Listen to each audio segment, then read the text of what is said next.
So today's topic is myasthenia gravis. इस topic में हम definition, causes, pathophysiology, clinical features, diagnostic evaluation and last treatment हर एक चीज़ को डिटेल में पढ़ेंगे। तो जो माइस्थेनिया ग्रेविस वर्ड है, उस वर्ड का मीनिंग होता है मस्कुलर वीकनेस। मसल्स में जब वीकनेस हो जाती है उसी कंडीशन को हम माइस्थेनिया ग्रेविस कहते हैं। तो मेनली कौन सी मसल अफेक्ट होती है? Voluntary skeletal muscles. बॉडी में दो टाइप की मसल पाई जाती है, एक होती है involuntary skeletal muscles. Involuntary means जिसमें हमारा सेल्फ कंट्रोलिंग नहीं होता है, और दूसरी होती है voluntary skeletal muscles. Voluntary means जिसे हम सेल्फ कंट्रोल कर सकते हैं। तो जो माइस्थेनिया ग्रेविस जिसमें मसल्स का वीकनेस होता है, मसल्स वीक हो जाती है, तो मेनली जो वॉलेंट्री स्केलेटल मसल्स होती है वो सब मसल्स वीक हो जाती है। लाइक आइज की मसल्स, फेशियल मसल्स, स्वेलोइंग की मसल्स, डिग्लूटेशन की मसल्स, ये सब मसल्स में वीकनेस हो जाती है। और ये एक टाइप का ऑटो इम्यून डिसऑर्डर है। ऑटो इम्यून मीन्स ऐसा डिजीज़ जिसमें हमारी बॉडी की सेल्स ऑटो एंटीबॉडीज़ बना लेती है, एंटीबॉडीज़ बनाकर दूसरी सेल्स को अटैक करने लग जाती है। तो माइस्थेनिया ग्रेविस एक टाइप का ऑटो इम्यून डिसऑर्डर है, और मेनली यहाँ न्यूरोमस्कुलर जंक्शन में प्रॉब्लम होती है। लाइक ये न्यूरोनल एंड हो गई और ये मस्कुलर एंड हो गई। मस्कुलर मीन्स ये मसल फाइबर्स हो गई, ये मस्कुलर एंड हो गई, और ये न्यूरॉन हो गया, न्यूरोनल एंड हो गई। तो मेनली जब न्यूरॉन और मसल फाइबर्स मीट करते हैं एक दूसरे से, जब मीट करते हैं और जो जंक्शन बनाते हैं, उसी जंक्शन को हम क्या कहते हैं? Neuromuscular junction. Neuron means, neuronal means neuron का end, muscular means muscle fibre का एंड। और जब न्यूरॉन और मसल फाइबर एक दूसरे से मीट करती है तो जो जंक्शन बनाती है न्यूरोमस्कुलर जंक्शन, उसी जंक्शन में जब प्रॉब्लम होता है तब माइस्थेनिया ग्रेविस की कंडीशन डेवलप होती है। तो डेफिनेशन समझते हैं। Myasthenia gravis means muscular weakness. It is a long term neuromuscular autoimmune disorder in which extreme weakness occurs in voluntary skeletal muscles. Mostly affected muscles are the eyes muscles, facial muscles, swallowing muscles. ये definition clear. Next देखते हैं causes. तो जो myasthenia gravis का exact cause है वो अभी नहीं पता, अननोन है, इडियोपैथिक है, बट मेनली दो कंडीशन की वजह से होता है। First, deficiency of the acetylcholine at neuromuscular junction, and second, destruction of acetylcholine receptor at neuromuscular junction. So पहले एक नॉर्मल न्यूरोमस्कुलर जंक्शन समझ लेते हैं। तो ये इस साइड का हो गया नॉर्मल न्यूरोमस्कुलर जंक्शन, ये न्यूरोनल एंड हो गए, ये न्यूरॉन हो गया येलो वाला, और ये हो गई मस्कुलर एंड मसल फाइबर की एंड हो गई। तो जब ये एक दूसरे से मीट कर रही है और जो जंक्शन बना रही है उसी को ही हम न्यूरोमस्कुलर जंक्शन कहते हैं। तो न्यूरोनल एंड में एसिटाइलकोलिन प्रेजेंट होते हैं। ये एसिटाइलकोलिन एक टाइप का न्यूरोट्रांसमीटर है जो नर्व के थ्रू इम्पल्स ट्रांसफ़र करता है। कहाँ? मसल्स में। ये एसिटाइलकोलिन न्यूरोनल एंड से नर्व इम्पल्स ट्रांसफ़र करता है मसल्स में, और जब ये इम्पल्स ट्रांसफ़र हो जाते हैं तो मसल्स एक्ट करता है, मसल्स में कॉन्ट्रैक्शन, रिलैक्सेशन होता है। तो मस्कुलर एक्शन के लिए कौन सा न्यूरोट्रांसमीटर एक्ट होता है? एसिटाइलकोलिन। और इस न्यूरोट्रांसमीटर के रिसेप्टर मसल्स एंड में प्रेजेंट होते हैं। ये ब्लू एसिटाइलकोलिन के रिसेप्टर्स हैं। ये हो गया नॉर्मल न्यूरोमस्कुलर जंक्शन।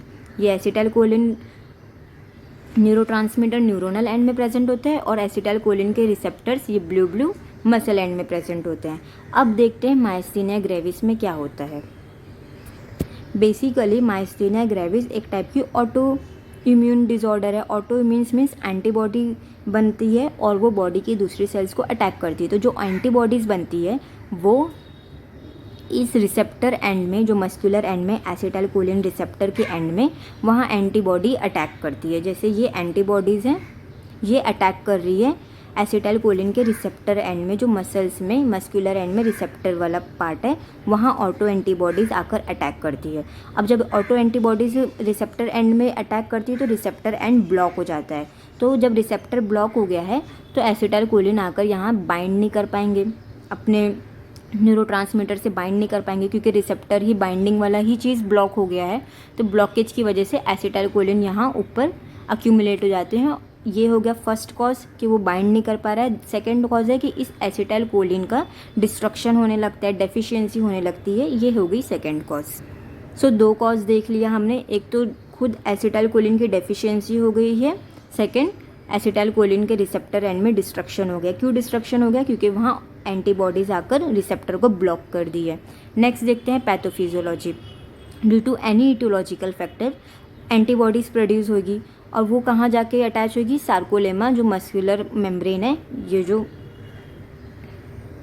यहाँ मस्कुलर मेम्ब्रेन में जो सार्कोलेमा प्रेजेंट होता है, मेम्ब्रेन प्रेजेंट होती है मसल्स में, सार्कोलेमा मेम्ब्रेन, वहीं रिसेप्टर प्रेजेंट होता है। तो उसको ही ये क्या एंटीबॉडीज़ क्या कर देगी? वहाँ जाकर अगेंस्ट वहाँ एक्ट करेगी और वहाँ एसिटाइलकोलिन रिसेप्टर का डिस्ट्रक्शन कर देगी। इस एसिटाइलकोलिन रिसेप्टर का डिस्ट्रक्शन कर देगी। फिर क्या होगा? Inhibition of transmission of the nerve impulse from the nerve to the muscle end. अब जब वहाँ रिसेप्टर का ट्रांसमिशन एंड का ही डिस्ट्रक्शन हो गया है तो नर्व इम्पल्स ट्रांसफ़र नहीं हो पाएंगे, न्यूरॉन के न्यूरोनल एंड से मस्कुलर एंड में नहीं जा पाएंगे क्योंकि वहाँ रिसेप्टर का डिस्ट्रक्शन हो गया है। और फिर वहाँ मसल्स में एक्शन नहीं होएगा, कॉन्ट्रैक्शन नहीं कर पाएगा मसल, और मसल में वीकनेस हो जाएगी और मायस्थीनिया ग्रेविस की कंडीशन डेवलप हो जाएगी। वापस पैथोफिजियोलॉजी समझ लेते हैं। ये हो गया न्यूरोनल एंड और ये मैंने बना दी मस्कुलर एंड। न्यूरोनल एंड और मस्कुलर एंड एक दूसरे से मेट कर न्यूरोमस्कुलर जंक्शन बना दिए। न्यूरोमस्कुलर जंक्शन में यहाँ प्रेजेंट होते हैं एसिटाइलकोलिन न्यूरोट्रांसमीटर, जो क्या काम करते हैं? ये नर्व को इम्पल्स को ट्रांसमिट करते हैं और उसकी वजह से मसल्स में एक्शन होता है, मसल्स कॉन्ट्रैक्ट होते हैं। लेकिन कोई भी इटियोलॉजिकल फैक्टर की वजह से यहाँ एंटीबॉडीज़ बनने लगती है और यही एसिटाइलकोलिन के रिसेप्टर यहाँ प्रेजेंट होते हैं। तो एंटीबॉडीज़ इसी रिसेप्टर को अटैक करने लगती है। तो जब एंटीबॉडीज़ इस रिसेप्टर को अटैक करेगी तो ये एसिटाइलकोलिन न्यूरोनल एंड से मसल्स में ट्रांसफ़र नहीं हो पाएगा क्योंकि इस रिसेप्टर को ब्लॉक कर दिए। इसके ट्रांसमिशन एंड को, जिसका इसका पैसेज होता है पास करने वाला, उसी एंड को ब्लॉक कर दिया गया है। किससे ब्लॉक हो गया? ये एंटीबॉडीज से ब्लॉक हो गया। तो मसल्स में एक्शन नहीं होगा, मसल कॉन्ट्रैक्ट नहीं हो पाएगा, मसल वीक हो जाएगा और मायस्थीनिया ग्रेविस की कंडीशन डेवलप हो जाएगी।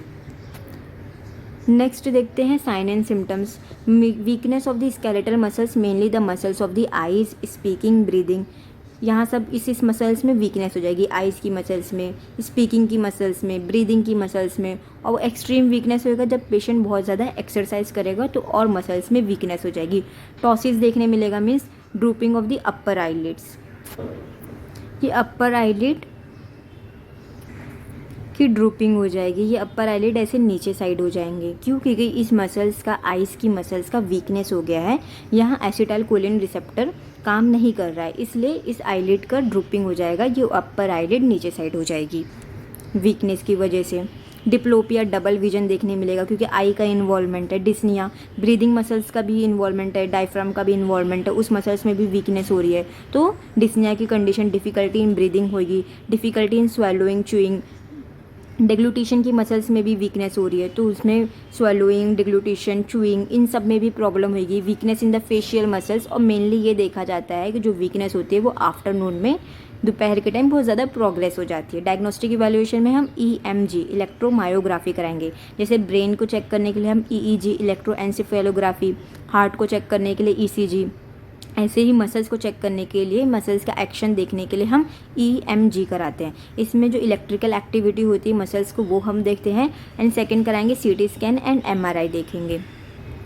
नेक्स्ट एक स्पेसिफिक टेस्ट होता है मायस्थीनिया ग्रेविस के लिए, उसे हम कहते हैं टेंजिलॉन टेस्ट। इसमें क्या करते हैं, जो एंड्रोफोनियम होता है, ड्रग होता है एंड्रोफोनियम, हम उसे पेशेंट में IV के थ्रू इंजेक्ट करते हैं।